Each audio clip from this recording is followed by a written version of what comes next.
Tawhid is, without question, the chief article of Islam. According to Muslims, especially those engaged in doing dawah, Tawhid is the simple and unanimously agreed upon teaching of true and pure monotheism. This topic is something that all the messengers of God talked about. They delivered this same simple message. It's not complicated. However, such ideas are delusory. Like Jacob, who thought he was marrying the beautiful Rachel only to wake up in the morning and find it was the uncomely Leah, Islamic Tawhid is nothing more than pagan polytheism dressed up in the guise of monotheism.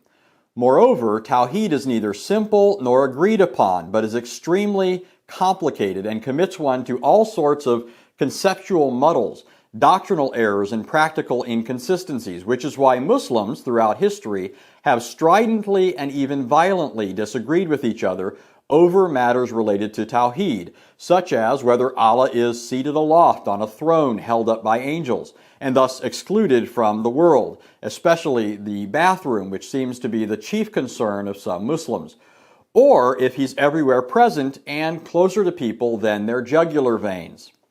And in light of Allah's alleged absolute unity, for which there is copious contrary evidence, Muslims have not and cannot agree on whether this precludes Allah from having a multiplicity of attributes distinguishable from His essence and each other, and that in such a way as to render Allah altogether unknowable, or if He has a multiplicity of attributes, whether or not they are limited to metaphysical attributes like knowledge, life, and power, or also even include anatomical features like a face, eyes, 2 right hands, and at least 1 shin.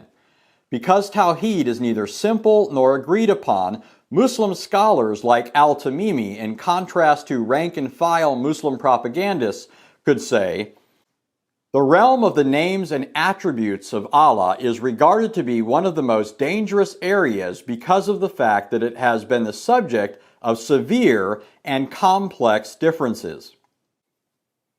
In one sense, muddle-headed inconsistency can be a blessed thing. After all, with over 1 billion Muslims in the world, if Tawhid were simple and agreed upon by all Muslims, then Muslims would spend less time fighting each other and would more easily band together and attempt to carry out Muhammad's orders to subjugate non-Muslims to Islamic hegemony. Although Muslims don't admit these problems to potential converts and work hard to keep these facts out of mind so they can sleep better at night, when they're just talking to each other and inadvertently drop their guard, they know and admit these things to be the case. 1.25 billion, if we, as the ulama say, if we were to spit, if all of us came together and spat on Israel, it would be wiped out. It would be wiped out a long time ago. But we can't even come together in the same masjid. Why? Because he believes Allah is above His throne, and he believes Allah is everywhere, and he believes Allah doesn't have names and attributes, and he believes Allah has names and attributes. He believes Allah has names but not attributes. He believes Allah has attributes but not names. What is this? While inconsistency can be a blessed thing, and certainly in light of Abu Musab's comment a cause of rejoicing for non-Muslims, rather than holding to inconsistencies that stem from a fundamentally flawed teaching, one that enmeshes Muslims in rank idolatry and all manner of blasphemous and damnable notions about God, some of which I haven't even hinted at, it's far better to simply abandon the fundamental error to begin with, namely that Tawhid is true and pure monotheism rather than a repackaged version of the same old paganism that Muhammad pretended to be doing away with. For that to happen, someone needs to call Muslims to abandon their pagan pretensions to monotheism and reconcile their beliefs to otherwise hostile facts. And by someone, I mean not only me, but you. Over the course of several videos, I will show that the Islamic sources are riddled with problems related to Tawhid, and that Islam is anything but pure monotheism. Although Muslims will no doubt leave comments, their track record shows that most of them are too afraid to actually watch and soberly interact with the arguments contained in the videos that appear on this channel. This means that I'm hoping you, the people actually watching, will learn this information and press it upon Muslims.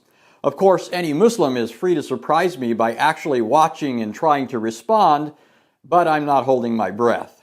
So for the rest of you, stay tuned. You're not going to want to miss what's coming next as I kick things off by showing how Muslims are guilty of both mutilating their deity and associating partners with him.